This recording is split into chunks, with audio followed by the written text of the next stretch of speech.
Ako po si Tena Rose Andante. At ako naman si Derwin Calientes. At kayo'y nanonood ng Mabuhay Montreal TV.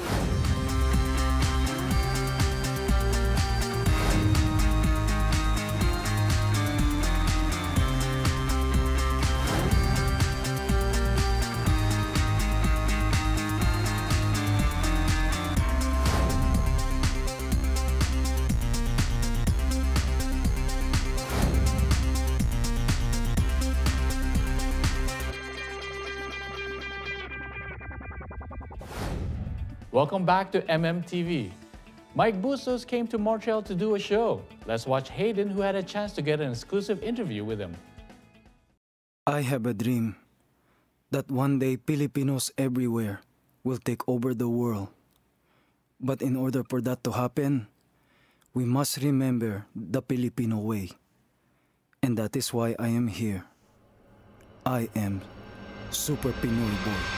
My full name is Michael John Yadan Tumangil Pestaño Bustos. Try saying that 5 times. Opo Pinoy style.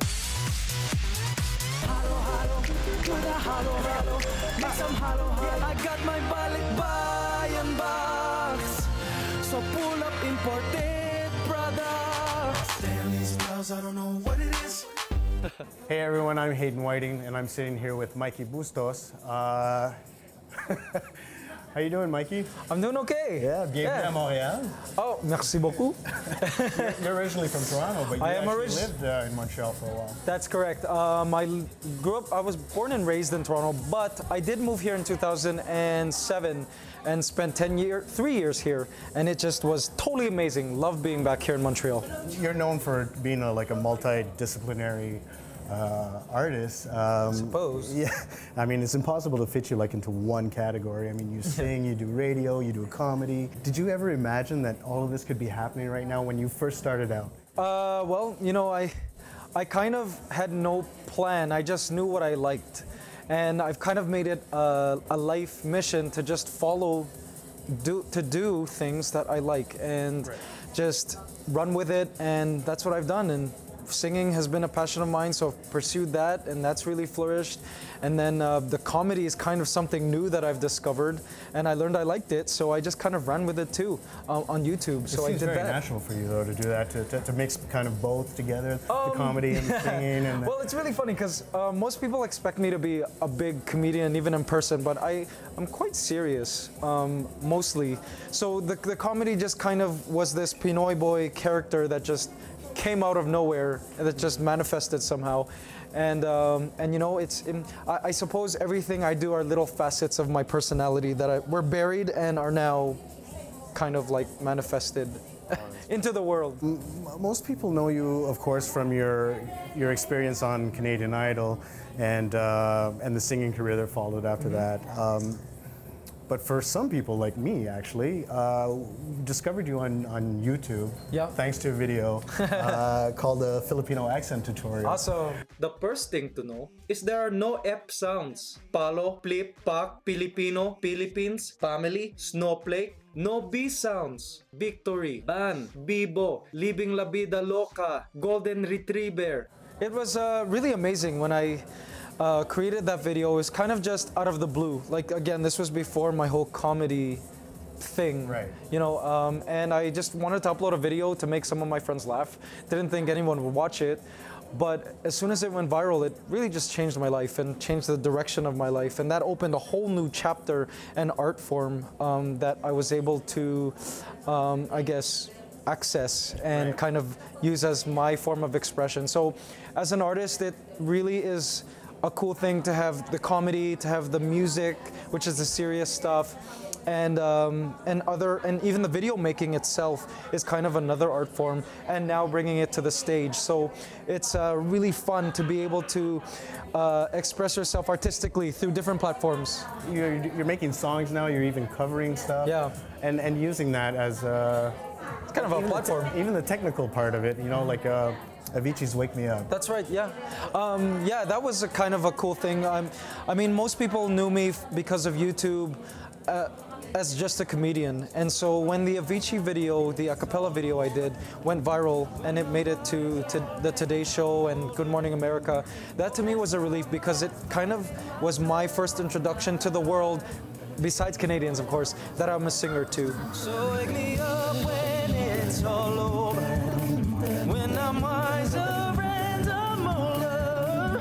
Oh, this time I was finding myself and I didn't know I was lost. But you're also doing a lot of work in the Philippines, and you're pretty much having a lot of success there. You've been on network TV, you've got some acting going, and some endorsements also. How did expanding your career to the Philippines come about? I had tried to enter showbiz in the Philippines before the YouTube thing as just a singer. And I did a few stuff there, but with little success. I think it wasn't until the YouTube thing just kind of blew up that I ended up in the Philippines. And URC, a company of a snack brand called Chicharon y Mangjuan, flew me to the Philippines to shoot some commercials, which then kind of spiraled into a TV career there. I was signed by GMA TV network in the Philippines. Now I'm on radio, and it's just really spiraled into so many different ways to entertain people, and it's just, I'm kind of living a dream there. It's really fantastic. But you say you're working on radio now, and how different is that for you? Because you're obviously very visual, you're very physical in your acting and your singing and everything. Right. Now just sitting in front of a mic, I mean, well, what kind of show is it? Yeah, well, radio was kind of a different dynamic, again, like you said, because there was no visual at all. You kind of have to entertain with just your voice. So I really learned a lot about the pitch of my voice and intonation and that sort of thing, which you don't normally learn from just performing or from acting. But yeah, it was really a great learning experience, and I love it. Our show is kind of like a Howard Stern meets Oprah.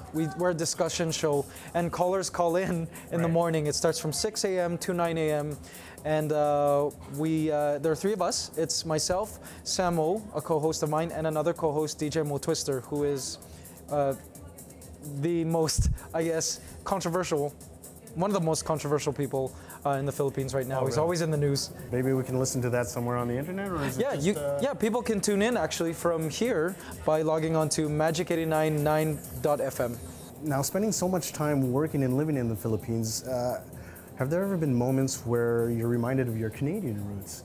And has this ever made you feel maybe a little bit on the outside, or have you taken advantage of that, Well, in fact, and it's helped you out? I feel really blessed because I'm in a unique situation where here I grew up, raised in the Filipino culture, but in Canada, so I could see the minute differences in Canadian culture that are different to Filipino culture. And then when I moved to Philippines, it was swapped. So as a Canadian, I could see all the differences in Filipino culture, you know, that were different from what I knew as a Canadian growing up. So from that perspective, I was able to come up with some really neat material for YouTube and for the stage, for performing. Like I'll be performing for this concert tonight here in Montreal. Yeah, it's a unique situation to be in as an observer, to be part of both worlds. So this tour is called the Balikbayan Box Tour. So when did it start, and where have you been, and where are you planning on going? Yeah, well, the Balikbayan Box Tour was named the Balikbayan Box Tour because, well, based on one of my popular videos, Balikbayan Box, which was a wrecking ball parody of, so for those of you who haven't seen it, be sure to check it out. Yeah, I named it that also because I find this concert in particular was my care package that I've crafted back home in the Philippines and brought back here to Canada to show to everybody. And there's a lot of great surprises. I think this show is one of my most interactive shows that I've ever done. And it's a mix of video and dancing and props and costume and comedy, some spiels and different gags. So it's, I was really excited to bring this to Canada. We performed already in Toronto, done 2 shows there. Performed last night in Niagara Falls, and tonight we're bringing it to Montreal. All right. And are you going to be following up after this? After Montreal? Is this, Yeah, I believe our next stop might possibly be Japan. Yeah. So this is a world next month. tour. Well, I'm hoping so. Yeah. The inquiries just come in, and the support has been so fantastic. I feel really lucky to have such a supportive base of supporters. All you guys out there, you Filipinos and non-Filipinos, thank you guys so much for supporting me and making my dreams come true. I vow to continue to bring you entertainment and laughs and inspiration. Now, on this tour, though, what's important to mention is that it's to benefit the Apple Share project. That's right. Can you tell us a little bit about that? Yeah, the Apple Drive project is an advocacy that started in the Philippines, headed by a good friend of mine named RJ Garcia. And he's actually here too, on tour with me, and they are the beneficiary, I guess, advocacy for this concert. So part of the proceeds go to help the Apple Drive project, and what that is the poor children in the Philippines are often given candy by their parents because it's so cheap. So chips, snacks, chocolate bars are an often easy snack and meal sometimes for families to give their kids. So this advocacy promotes the healthy eating of children. So we go out into the communities and we give apples to kids and teach them, you know, healthy eating and proper hygiene and that sort of thing. And it's all headed by RJ Garcia, who's a fantastic individual. And I've been on these Apple Drives around Philippines, and it really is fulfilling to see the kids enjoying apples for the first time. And I guess people can donate on the website, or That's correct. Yeah. Okay. So what can we expect from Micky Bustos in the coming future after this tour and? Yeah. Well, after the tour, of course, you can see me on TV. I'm now freelance, so I appear on several networks, not just one. You might have seen me on Bubble Gang on Channel 7, but I also appear on Channel 2 now. I recently did some commercials for TFC, so some TV guestings, internet, of course. I've got YouTube videos regularly uploaded, so be sure to subscribe to me, all of you guys out there. And just performing. I hope to be back soon again. For some live shows. For some live shows. I recently also did this awesome Google project, so check out Google Mo Lang on Google, and you'll see a bunch of us YouTubers got together for that. And just, yeah, expect some random projects to just pop up. I'm working on a lot of cool, neat things. Fantastic, great. Well, we'll let you get ready for the show. So Thank you. Thank you a lot, Micky. All right. Take care. you. Right. Micky Bustos. My work is done. Tama na. Super tricycle to the super bahay kubo. Po!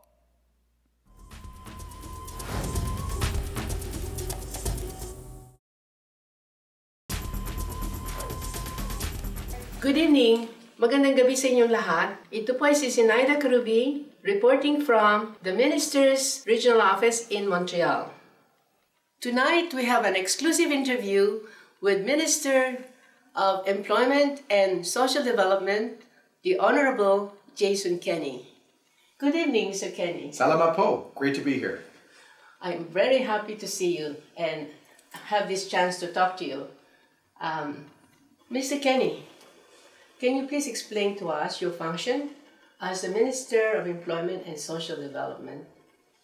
Well, it means I'm responsible for the largest department in the government, which is responsible for about 40% of what the Government of Canada spends, because we administer all of the pension programs, employment insurance, housing, programs for the youth, training programs, job training programs. So it's a very big department. But my main focus is on making sure that Canadians have the skills that are necessary to succeed in our changing economy. What are the changes to the foreign workers program? For the temporary foreign workers? That's right. Well, we want to ensure that Canadians are always have the first opportunity to be employed when jobs are available in Canada, which is why we have tightened the rules to ensure that there is a limited number of temporary foreign workers permitted in any particular business for entry-level positions. We think that employers should make every effort to hire those Canadians first, young Canadians, recent permanent immigrants, Aboriginals, persons with disabilities, And only if they can not find any Canadians available, only then should they be able to have access to people to work from abroad on a temporary visa. What is then the difference between the new changes or the new program against the old one? The main difference is that employers have to demonstrate very clearly their efforts to recruit Canadians. They have to pay a higher application fee to cover the cost of the administration of the program, and also to help us pay for better labor market information. We'll be doing surveys to know better where there are skill shortages in Canada and how much people are being paid in different occupations. And we also need to hire additional public servants to do a better job of policing the program. We had some abuses in the program, where, especially for the entry-level positions, where employers were sometimes not paying their people what they were supposed to, or they were not telling the truth, or they were mistreating the temporary foreign workers. And quite frankly, we didn't have enough oversight and policing of the program. So the higher fees will help us to pay for better oversight and management of the program. What are the changes to the foreign workers program and the caregiver program? The most important change is that we've ended the live-in requirement. We think this is the live-in requirement made caregivers vulnerable in too many cases.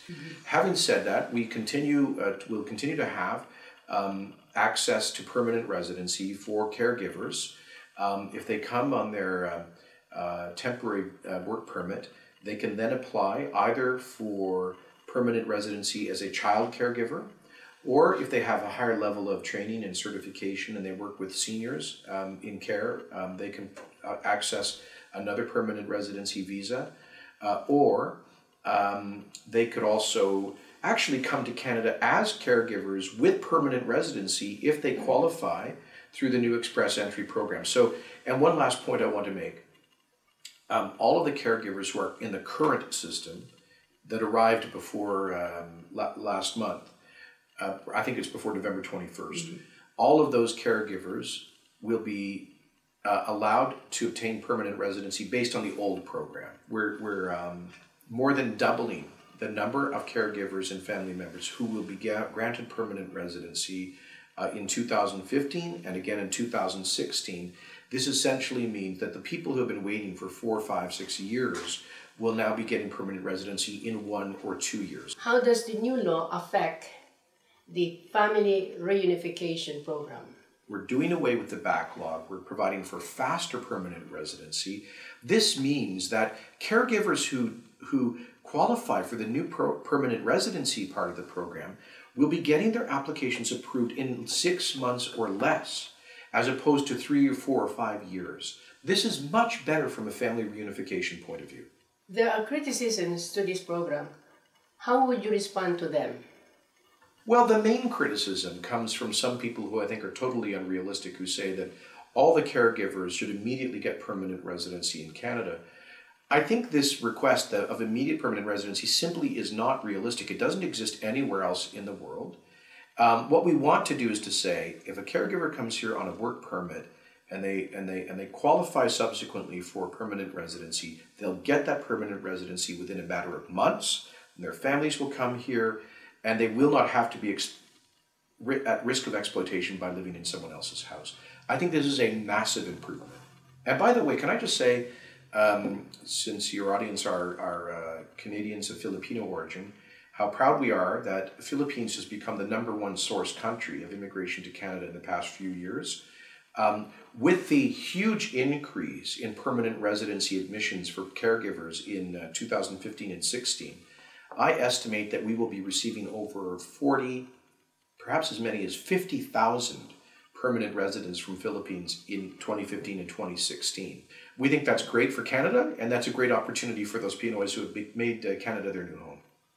Well, that's very nice to hear, Mr. Kenny. We would like to thank you very much for the time you have given us. Salamat for your time. Thank you very much. Salamat. This is Zenaida Kharroubi reporting for Mabuhay Montreal TV.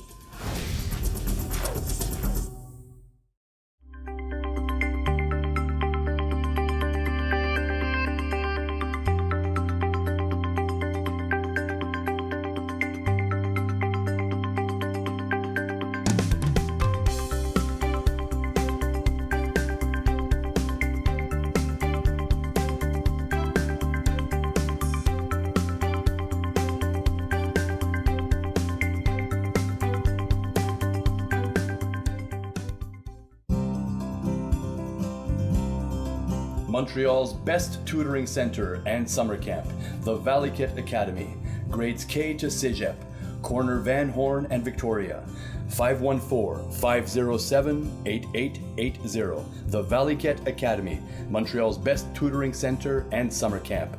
Call now, 514-507-8880.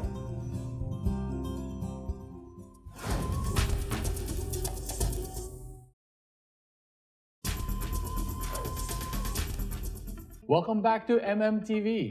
At Derwin, sa ngayon, may importanteng mensahe galing sa ating producer na si Zenaida Kharroubi. Good evening, everyone. On behalf of myself and Philcan TV Productions and Mabuhay Montreal TV, I would like to express to you my sincere appreciation for your continued support. By the end of 1 year and 2 seasons, we need to take a break in order for us to have new ideas, new perspective in producing programs that will inspire you in your daily life. I would also like to thank all the members of my TV crew for the long hours of labor and time that they need in order to produce quality programs that we have all enjoyed over the past year. Magandang gabi po sa inyong lahat. Ako po ay nagpapasalamat sa pangalan ng Philcan TV Productions at Mabuhay Montreal TV. Ngunit pagkatapos ng 1 taon na kami ay nagpapalabas ng mga programang ito, kami po ay nangangailangan magpanibago ng lakas upang magkaroon ulit ng mga bagong ideas, mga bagong programa na makakatulong sa ating lahat sa pagpapaunlad pa ng ating mga buhay. Ako po rin nagpapasalamat sa lahat ng miyembro ng MMTV crew. Dahil sa kanila, nagkaroon tayo ng magandang programa na ating pinanood sa loob ng 1 taon. Hanggang sa muli, harinawa, kayo ay manood ulit. Good night and see you again.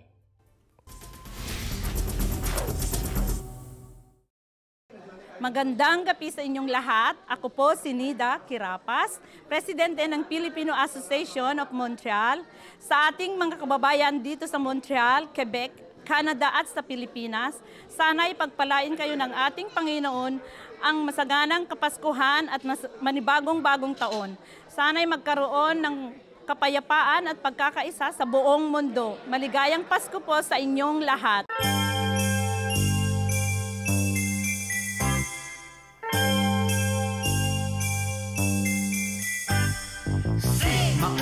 Christmas card giagwahag humot. Ang honeymoon na mitpalpat kay way na hot. Mao ang regalong wala gyud mo abot. Ay duha ka itlog nga hilaw og binugok. Ang surisong taas og humok-humok. Dito ba nga giinom maoy nakahubog. Ang mananaygon gitabla naglagot. Mao ang agta nga sapyot og lobot. Mao si Santang mitambok og samot. Kun atong dugtungon istoryang dili masabot.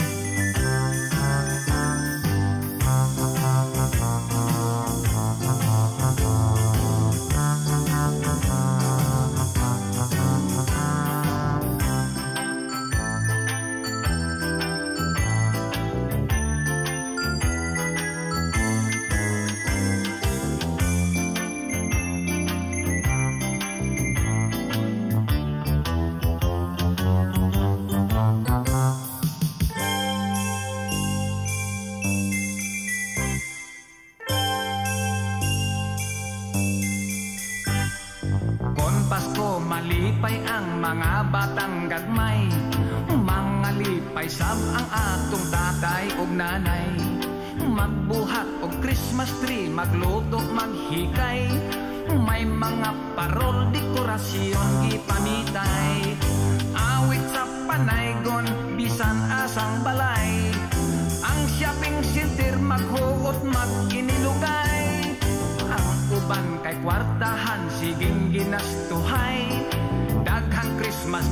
regalo maghinatagay. Kung lisod sa kwarta kay bordoy usahay, ang ninong o ninang intaon man likay, likay. Marami pong salamat sa pagtangkilik sa aming programa. Na patuloy nagnililingkod sa ating mga kababayan. Muli po tayong magsama-sama Dito sa MMTV.